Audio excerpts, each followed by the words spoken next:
otra vez a nuestro móvil, Héctor Emanuele, con más repercusiones de estas medidas que se acaban de dar a conocer respecto de la aplicación en Córdoba de restricciones. Héctor.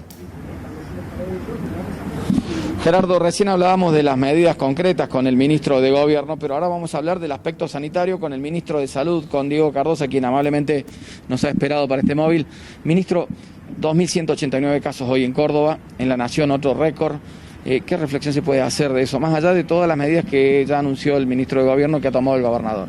Obviamente es preocupante y razón por la cual hoy nos ocupa, y como decíamos, llevamos adelante una mesa de trabajo en el transcurso de la tarde con todos los intendentes, jefes y jefas comunales, con el objetivo de unificar criterios y llevar adelante las mejores medidas para hacer frente a esta escalada de casos que estamos teniendo.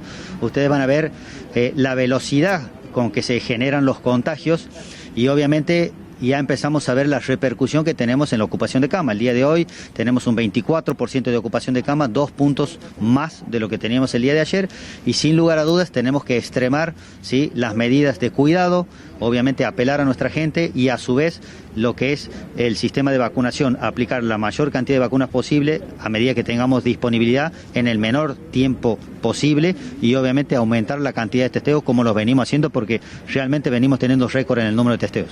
Gerardo Cruz, el ministro los está escuchando si quieren formularle alguna pregunta desde estudios. Gracias, Héctor. Buenas noches, ministro.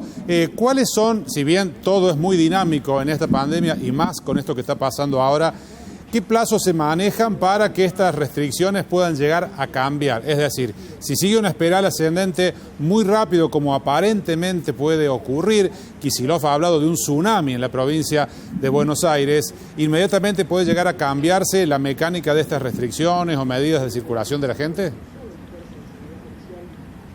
Mire, nosotros hoy llegamos a un consenso unánime con todos los 427 municipios con el objetivo de llevar adelante estas medidas por el lapso de 21 días.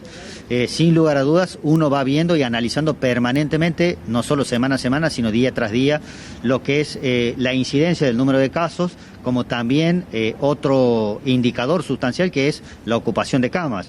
Entonces, conforme a eso, uno siempre evalúa, ¿sí?, qué medidas puede llegar a tomar, ¿sí?, siempre priorizando lo que es la salud de la gente. Los pacientes que están llegando, ¿se nota algún corrimiento en la edad de las personas contagiadas? El año pasado hablábamos sobre todo de adultos y adultos mayores. ¿Está ocurriendo aquí lo que en otras partes, digamos, respecto de que hay gente más joven? Totalmente, lo que estamos viendo es que la curva, no solo la curva de contagios, se está corriendo hacia la izquierda, es decir, el principal grupo etario que tenemos nosotros con casuística va entre los 15 y los 45 años, sino que también la tasa de internación está siendo de gente mucho más joven.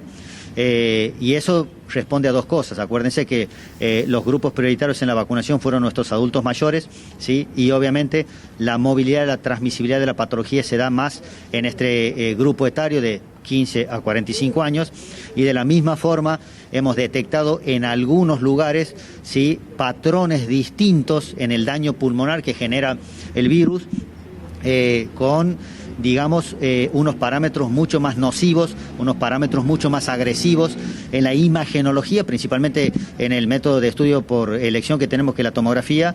Vemos que estas nuevas variantes de la cepa están generando algunas lesiones diferentes a lo que vimos en el pico de la primera ola. Obviamente todo esto lo tenemos que analizar, todo esto tenemos que certificar en cada uno de los casos que estamos viendo.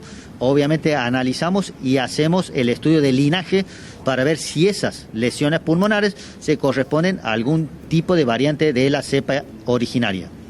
Y es importante la presencia que están encontrando de esta parte más agresiva en los pulmones que tiene que ver con estas variantes. Mira, en realidad nosotros en algunos distritos, no te voy a decir que es que es la mayoría de los casos, pero estamos detectando ciertos casos que nos llama la atención el patrón que vemos en las tomografías, que es distinto y obviamente tiene un parámetro mucho más dañino que lo que vimos en la primera ola.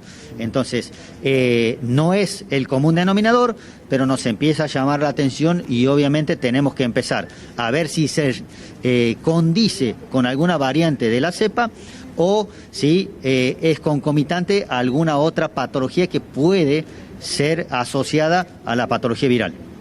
Muchas gracias, ministro, por este contacto. Héctor, cerrás vos desde allí con estas novedades que ha habido respecto de lo que va a pasar en Córdoba con estas restricciones. Bueno,